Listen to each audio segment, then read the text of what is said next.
ಮಹಿಳೆ ತನ್ನ ಕುಟುಂಬದ ಜೊತೆಯಲ್ಲಿ ಹೊಂದಿಕೊಂಡು ಹೋದರೆ ಮಾತ್ರ ಜೀವನದಲ್ಲಿ ಯಶಸ್ಸಿನ ಹಾದಿಯನ್ನು ತಲುಪ್ತಾಳೆ ಅಂತ ಸಲಿಂದಾ ಡಿಕುನ್ಹಾ ಹೇಳಿದರು. ಕುಶಾಲನಗರ 470ನೇ ವಿವಿಧೋದ್ದೇಶ ಮಹಿಳಾ ಸಹಕಾರ ಸಂಘದ ವತಿಯಿಂದ ಅಂತಾರಾಷ್ಟ್ರೀಯ ಮಹಿಳಾ ದಿನಾಚರಣೆ ಮತ್ತು ಶಾಲಾ ವಾರ್ಷಿಕೋತ್ಸವ ಕಾರ್ಯಕ್ರಮ ಉದ್ಘಾಟಿಸಿ ಮಾತನಾಡಿದ ಅವರು, ಮಹಿಳೆ ಹಲವಾರು ಜವಾಬ್ದಾರಿಗಳ ಜೊತೆಗೆ ಕುಟುಂಬದ ನಿರ್ವಹಣೆಯನ್ನು ತನ್ನ ಹೆಗಲ ಮೇಲೆ ಹಾಕಿಕೊಂಡು ಜೀವನ ನಡೆಸ್ತಾಳೆ. ಮಹಿಳೆಯರು ಇಂದು ಹಲವಾರು ಕ್ಷೇತ್ರಗಳಲ್ಲಿ ಮುಂಚೂಣಿಯಲ್ಲಿರುವುದು ಶ್ಲಾಘನೀಯವೆಂದರು.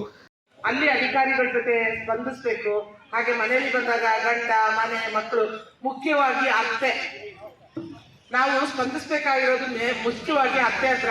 ನೋಡಿ, ನಾವೇ ಒಂದು ಹೆಂಗಸು, ನಾವು ಅತ್ತೆ ಆಗಿದ್ದಾಗ ನಮಗೆ ನಮ್ಮ ಸೊಸೆಗೆ ಏನ್ ಮಾಡಿದ್ರು ಸಮಾಧಾನ ಆಗೋದಿಲ್ಲ. ಅದು ಅವ್ಳು ಮಾಡಿ ತಪ್ಪು, ಅದೇ ನಮ್ಮ ಮಗಳು ಮಾಡಿದ್ರೆ ಅದು ಸರಿ ಅಂತ ನಾವು ಒಂದು ವಾದ ಮಾಡ್ಲಿಕ್ಕೂ ಸಹ ರೆಡಿ ಇರ್ತೀವಿ. ಯಾಕಂತ ಹೇಳಿದ್ರೆ ನಾವು ಮಹಿಳೆಯರು ಏನ್ ಮಾಡೋದು, ನಮ್ಮ ಜ್ಞಾನ ಶಕ್ತಿ ದೇವರು ಅಷ್ಟು ಕೊಟ್ಬಿಟ್ಟಿದ್ದಾರೆ ಅಂತ ಕಾಣ್ತದೆ. ಈ ಒಂದು ವಿಷಯದಲ್ಲಿ ನಾನು ನಿಜ ಹೇಳ್ಬೇಕು ಅಂತ ಹೇಳಿದ್ರೆ, ನಾವು ಮಹಿಳೆಯರು ಸರಿಯಾಗೋ ಗಂಟ ನಮ್ಮ ಮಹಿಳಾ ದಿನಾಚರಣೆಗೆ ಅರ್ಥ ಇರೋದಿಲ್ಲ ಅಂತ ಅನಿಸ್ತದೆ. ಯಾಕೆಂತ ಹೇಳಿದ್ರೆ ಇವತ್ತು ವರ್ಷಕ್ಕೆ ಒಂದು 100 ಚಿಲ್ಲರೆ ಕಂಪ್ಲೇಂಟ್ ಬರ್ತದೆ ನನಗೆ. ಆ ಕಂಪ್ಲೇಂಟ್ಗಳಲ್ಲಿ ತಪ್ಪು ಯಾರ್ದು ಅಂತ ಹೇಳಿದ್ರೆ ನಮ್ಮ ಮಹಿಳೆಯರದು, ಪುರುಷರದಲ್ಲ. ನಮ್ಮನ್ನ ಪುರುಷರು ಹೊಂದ್ಕೊಂಡಂಗೆ ನಾವು ಪುರುಷರನ್ನ ಮನೆನ ಮೊದಲನೇದಾಗಿ ನಮ್ಮ ಅತ್ತೆ ನಾನು ಅಂತ ಹೊಂದ್ಕೊಂಡ್ರೆ ನಮ್ಮ ಕುಟುಂಬದಲ್ಲಿ ಯಾವುದೇ ಸಮಸ್ಯೆಗಳಿಲ್ಲ. ಸನ್ಮಾನ ಸ್ವೀಕರಿಸಿ ಮಾತನಾಡಿದ ಶಿಕ್ಷಕಿ ಮೀರಾ, ಕುಟುಂಬದ ಬೆನ್ನೆಲುಬಾಗಿ ಇರುವುದು ಮಹಿಳೆ. ಗಾಂಧೀಜಿ ಕಂಡ ರಾಮರಾಜ್ಯ ಕನಸಾಗಿ ಉಳ್ಕೊಂಡಿದೆ. ಇತ್ತೀಚಿನ ದಿನಗಳಲ್ಲಿ ಮಹಿಳೆಯರ ಮೇಲೆ ನಡೀತಾ ಇರುವ ದೌರ್ಜನ್ಯಗಳು ಇಡೀ ಸಮಾಜ ತಲೆ ತಗ್ಗಿಸುವ ಕೆಲಸವಾಗಿದೆ. ಇಂದು ಮಹಿಳೆ ಅಬಲೆ ಅಲ್ಲ, ಸಬಲೆ ಎಂದು ತೋರಿಸುವ ಕೆಲಸ ಎಲ್ಲ ಮಹಿಳೆಯರು ಮಾಡಬೇಕು. ಆಗ ಮಾತ್ರ ಮಹಿಳಾ ದಿನಾಚರಣೆಗೆ ಅರ್ಥ ಬರುತ್ತೆ ಎಂದರು.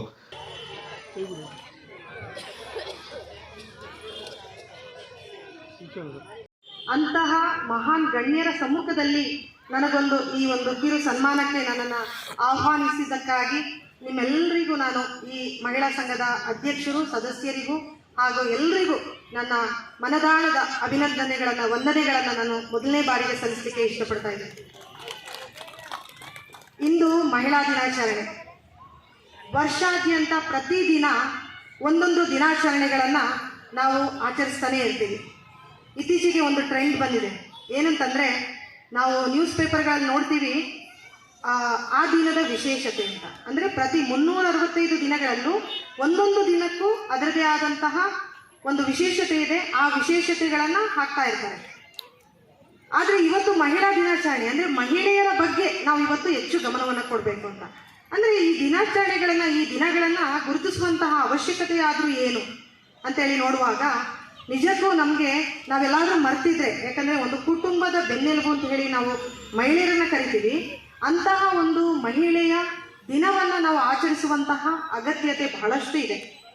ಗಾಂಧೀಜಿಯವರು ರಾಮರಾಜ್ಯದ ಕನಸನ್ನು ಕಾಣ್ತಾ ಇದ್ರು. ಅವರು ಹೇಳ್ತಾ ಇದ್ರಂತೆ, ಯಾವ ಒಂದು ದೇಶದಲ್ಲಿ ಒಂದು ಮಹಿಳೆ ಅರ್ಧರಾತ್ರಿಯಲ್ಲಿ ನಿರ್ಭೀತಿಯಿಂದ ಓಡಾಡ್ಕೊಂಡಿದ್ರೆ ಆ ದಿನ ನಮಗೆ ರಾಮರಾಜ್ಯ ಬಂದ ಹಾಗೆ ಅಂತ. ಆದರೆ ಇತ್ತೀಚೆಗೆ ನಾವು ದಿನಪತ್ರಿಕೆಗಳಲ್ಲಿ ಹಾಗೂ ನಮ್ಮ ಸುತ್ತಮುತ್ತ ನೋಡ್ತಾ ಇದ್ದೀವಿ, ಮಹಿಳೆಯರನ್ನು ಯಾವ ರೀತಿಯಲ್ಲಿ ನಾವು ಕಾಣ್ತಾ ಇದ್ದೇವೆ ಅನ್ನುವಂಥದ್ದು.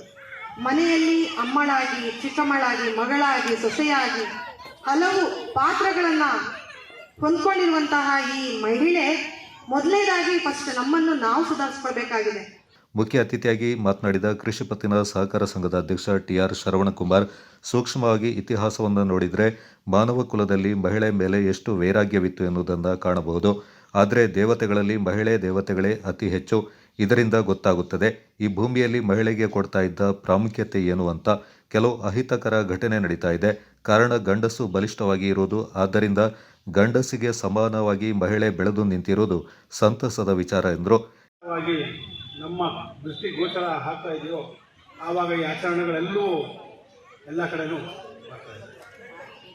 ವಿಶೇಷವಾಗಿ ಮಹಿಳೆ ಅಬಲೆ, ಮಹಿಳೆ ಮೇಲೆ ಶೋಷಣೆ, ಈ ರೀತಿ ವಿಚಾರಗಳು ಬಗ್ಗೆ ಮಾತ್ರ ನಾವು ಕೇಳ್ತಾ ಇರ್ತೀವಿ, ಮಾಡ್ತಾ ಇದ್ದೀವಿ. ಆದರೆ ಸೂಕ್ಷ್ಮವಾಗಿ ನೀವು ಇತಿಹಾಸವನ್ನು ಗಮನಿಸ್ತಾ ಹೋದರೆ ಈ ಮಹಿಳೆಗೆ ಒಂದು ಈ ಮಾನವ ಕುಲದಲ್ಲಿ ಇದ್ದಂತಹ ಒಂದು ಮುಖ್ಯತ್ವ ಪುರುಷನಿಗಿಂತ ಒಂದು ಮಹಿಳೆಗೆ ಯಾವ ಮಟ್ಟಕ್ಕಿತ್ತು ಅನ್ನೋದನ್ನ ತಾವೆಲ್ಲರೂ ಗಮನಿಸ್ತೀವಿ. ಇವತ್ತು ನಮ್ಮ ಶಕ್ತಿ ದೇವತೆಗಳೆಲ್ಲ ಮಹಿಳೆ, ಸೌಮ್ಯ ದೇವರುಗಳೆಲ್ಲ ಮಹಿಳೆ. ಇವತ್ತು ಯಾರು ಗಂಡಸರು ಸೇರ್ಕೊಂಡು ಯಾರು ಒಂದು ಕುರಿ ಕಡಿದು ಹಬ್ಬ ಮಾಡ್ತಾರೆ ಅಂತಂದ್ರೆ ಅದೆಲ್ಲರೂ ಚಾಮುಂಡಿ ಚಂಡಿ ದೊಡ್ಡಮ್ಮ ಚಿಕ್ಕಮ್ಮ ಈ ರೀತಿ ವ್ಯವಸ್ಥೆ ಬಿಟ್ಟರೆ ಗಂಡು ದೇವರಿಗೆಲ್ಲರೂ ಕುರಿ ಕಡಿದು ನೋಡಿದ್ದೀರಾ, ಪೂಜೆ ಮಾಡಿದ್ದು ನೋಡಿದ್ದೀರಾ? ಅಲ್ಲೂ ಮಹಿಳೆಗೆ ಪ್ರಾಮುಖ್ಯತೆ ಇದೆ, ಸೌಮ್ಯದೇವರು ಬಂದು ಅಲ್ಲೂ ಪ್ರಾಮುಖ್ಯತೆ ಇದೆ, ಲಕ್ಷ್ಮಿ ಸರಸ್ವತಿ ಎಲ್ಲರೂ ಮಹಿಳೆ.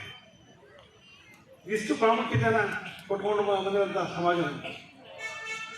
ಇವತ್ತು ನಿಮಗೆ ಮಹಾಭಾರತದಂಥ ದೊಡ್ಡ ಒಂದು ವಿಚಾರ ನಡೆದಿದೆ ಈ ಭೂಮಿ ಒಳಗೆ ಅಂತಂದರೆ ಅದೊಂದು ಮಹಿಳೆಗೆ ವಸ್ತ್ರಾಪರಣ ಆಯಿತು, ರಾಮಾಯಣ ಆಯಿತು ಅಂತಂದರೆ ಸೀತಾಪರಣ ಆಯಿತು ಅಂತ ಮಹಿಳೆಯ ಗೌರವಕ್ಕೆ ಧಕ್ಕೆ ಬಂತು.